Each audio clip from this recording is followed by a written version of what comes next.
బాబు, కారులోంచి అమ్మ స్పీడ్ గా దిగారు. మీకంటే స్పీడ్ గా అమ్మగారు లోపలికి వెళ్ళారు. ఏంటి స్వీట్ లాంటి కాపురంలో కారం చల్లడానికా? హలో మిస్టర్, పెద్దవాళ్ళ విషయాల్లో తలదొచ్చొద్దు. వంటవాడి రేంజ్ లోనే ఉండు. రే, నువ్వు డ్రైవర్ ఏమో గాని నేను వంటోండి కాదురా, ఈ ఇంటోండి. ఎవరెవరు ఎలా మంటలు పెడుతున్నారో నేను చూస్తున్నాను రా. ఓహో, వీడికి మామూలు టచ్ ఇస్తే కుదరదు, టైటానిక్ టచ్ ఇవ్వాల్సిందే.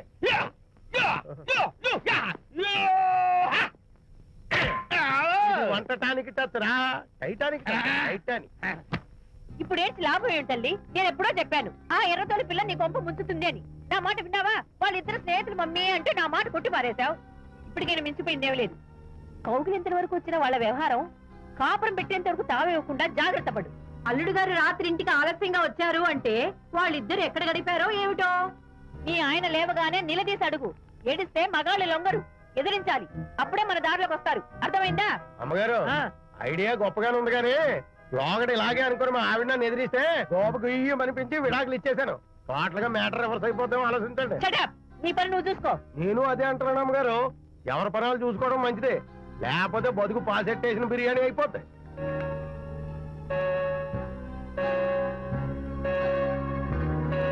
శాంతి, కాఫీ.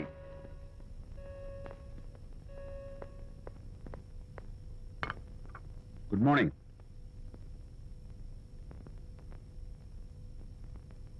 సారీ శాంతి, రాత్రి వచ్చేసరికి నువ్వు నిద్రపోయావు. ఇంకా లేపడం ఎందుకులే అని నేను పడుకుని పోయాను. నిన్న రాత్రి బాగా లేట్ అయిపోయింది. ఎందుకు లేట్ అవదు?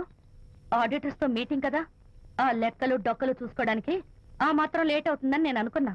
అన్నట్టు చెప్పడం మర్చిపోయాను, లాస్ట్ మినిట్ లో ఆడిటర్స్ ప్రోగ్రామ్ క్యాన్సిల్ అయింది. అయినా పాపం మీరు ఫంక్షన్ కి రాలేకపోయారు. ఓ, వర్షం వచ్చింది కదా, వర్షంలో తడుస్తూ కౌగిలించుకోవడం మీకు ఇష్టం కదా. ఏ ఫ్రెండ్ కౌగిట్లోనో ఇరుక్కుపోయి ఉంటారు. ఏమిటి శాంతి, ఏమిటి అర్థం లేని మాటలు? మీ నడి రోడ్డు భాగవతం చూశానండి. ఓ అదే, పాపం అనిత రాత్రి వాళ్ళ ఆయనతో గొడవపడి ఇంట్లోంచి బయటకు వచ్చేసింది.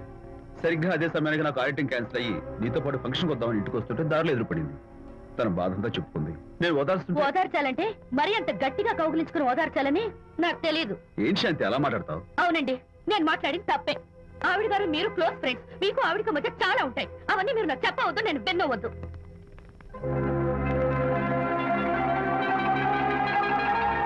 అరే విజయ్, నాన్న విన్నావా? అంతా విన్నాను రా. దీనికంతటికి కారణం అనిత. అనిత అంటే అనితో ఫ్రెండ్షిప్ మానేమంటావా? అలా ఎందుకంటాను? మీ భార్యాభర్తల మధ్య ఇలాంటి అపార్థాలు రాకుండా ఉండాలంటే ఆ ప్రకాష్ కు నాకు చెప్పి వాళ్ళిద్దరిని ఒకటిగా చేయాలి. లేదు నాన్న, ఆ ప్రకాష్ గారు ఉత్తర rogue.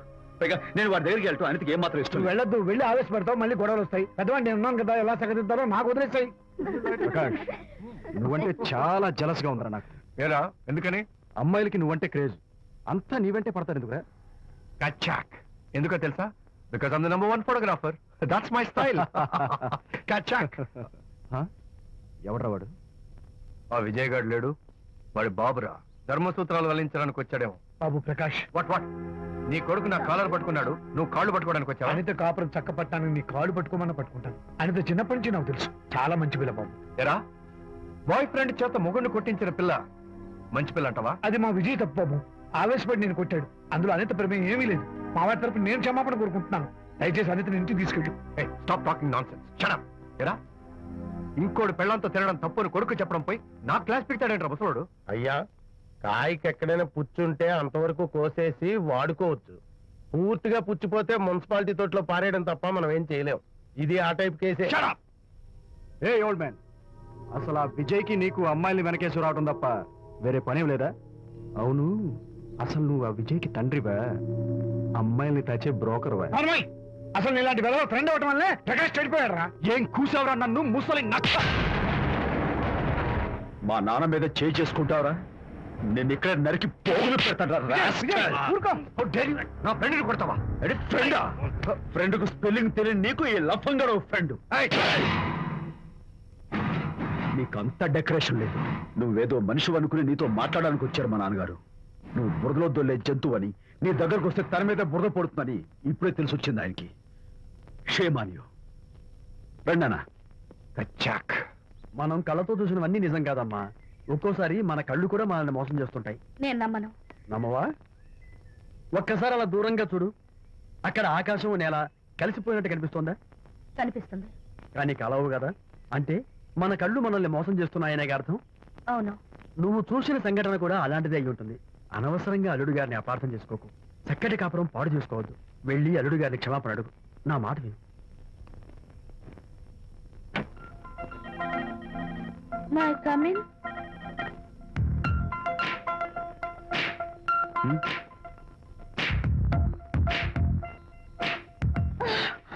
I'm so sorry. Decoration జారిపోతుంది, ఎవరైనా చూస్తారు. నా మీద కోపం పోయిందా? ఆ, జరిగిందంతా మర్చిపోతారు కదూ?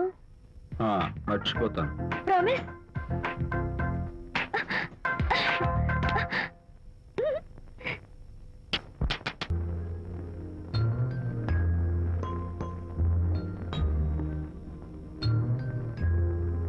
పాపా పాపా, ఏంటి బొమ్మలో పుట్టబోయే నీ బిడ్డ ఎలా ఉంటాడో చూసుకుంటున్నావా? ఎందుకమ్మా, ఓ ఫుల్ బాటిల్ నాకు ఇచ్చావనుకో, తప్పటి అడుగులతో ముద్దు మాటలతో పుట్టబోయే నీ బిడ్డ ఎలా ఉంటాడో కళ్ళ కట్టినట్టు చూపించేటాం. ఏంటి రెస్పాన్స్ లేదు? లీనమైపోయావా? మరి నేనేమైపోను?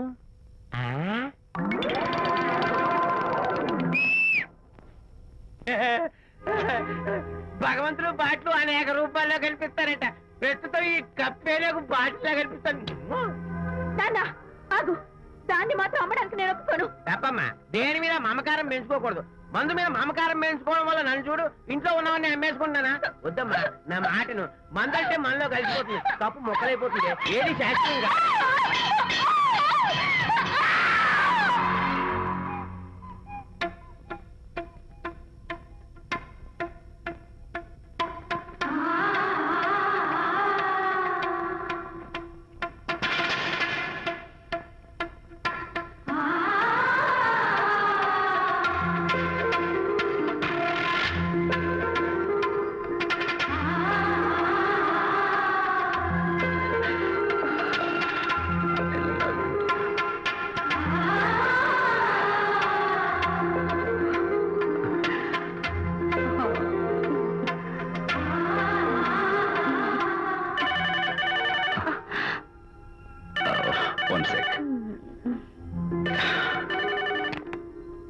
హలో, నేను విజయని మాట్లాడుతాను. బాబు, అనితమ్మ గారిని ఆ తాగుబోసచ్చినోడు తోసేశాడు. ఏమైంది? అమ్మగారు కింద పడిపోయారు.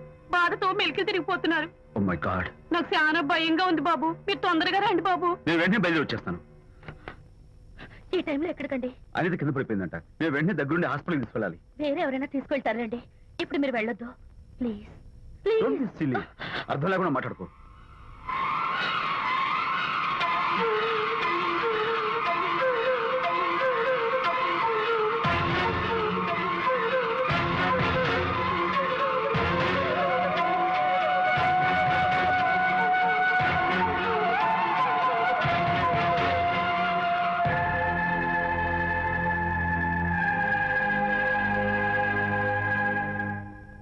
డాక్టర్, అనితకి నథింగ్ టు వరీ. కాలికి దెబ్బ తగిలింది కాబట్టి పర్వాలేదు. అదే కడుపుకు తగిలింటే అబార్షన్ అయి ఉండేది. Thank God. Anyhow she's lucky. చూడండి, నెలలు నిండుతున్న కొద్దీ మీరు మీ షీస్ మై ఫ్రెండ్ డాక్టర్. అలాగా, పెయిన్ ఎక్కువగా ఉంటే ఈ టాబ్లెట్స్ వాడండి. అలాగే డాక్టర్. ఇంత చిన్న దెబ్బకి అంత ఇదైపోతావేంటి విజయ్? చిన్నదేం కాదు, జరగకూడదు జరుగుంటే చాలా పెద్ద అయ్యేది. నువ్వు ఉన్నావుగా. సర్లే, డాక్టర్ ఏం చెప్పారు తెలుసా? నువ్వు పిచ్చి పిచ్చి ఆలోచనలు పెట్టుకుని మనసు పాడు చేసుకోవద్దని, ఎప్పుడు సరదాగా ఉత్సాహంగా ఉండాలని, కష్టమైన పనులు ఏమీ చేయకూడదని, బాగా రెస్ట్ తీసుకోవాలని, సమయానికి మందులు వేసుకోవాలని, మంచి ఆహారం తీసుకోవాలని, జ్యూసెస్ తాగాలని, ఎక్సర్సైజ్ చేయాలి. ఇవన్నీ డాక్టర్ గారు చెప్పుండరు. నువ్వే కావాలని చెప్తున్నావు కదా. అఫ్ కోర్స్, ఇందులో డాక్టర్ చెప్పిన కొన్ని, నేను కల్పించి చెప్పిన కొన్ని. ఈ డెకరేషన్ అంతా ఎందుకో తెలుసా? నా కొత్త ఫ్రెండ్ కోసం. కొత్త కొత్త ఫ్రెండా? నేను కాకుండా? ప్రస్తుతం నీ కడుపులో రెస్ట్ తీసుకుంటున్నాడు. రేపు వాడు బయటకు వచ్చాక నా చెవి పట్టుకుని, ఎరా భడవా, మా అమ్మ నీ బెస్ట్ ఫ్రెండ్ అంటావే, మరి తను ఎలాగైనా చూసుకోవటం. నువ్వు చేసిన తప్పు శిక్ష ఉండో తెలుసా? నేను నీ బట్టల మీద, ఆ తర్వాత నీ మీద పోసేస్తాను అన్నాడు అనుకో, ఆ అత్తల సువాసనలకి, ఆ గుహాళింపులకి నేనేమైపోవాలి, నా బట్టలేమైపోవాలి. కాబట్టి అమ్ముడు, నా లిటిల్ ఫ్రెండ్ కోసం ఇక్కడి నుంచి నువ్వు నా మాట వినాలి, తప్పదు. ఓకే?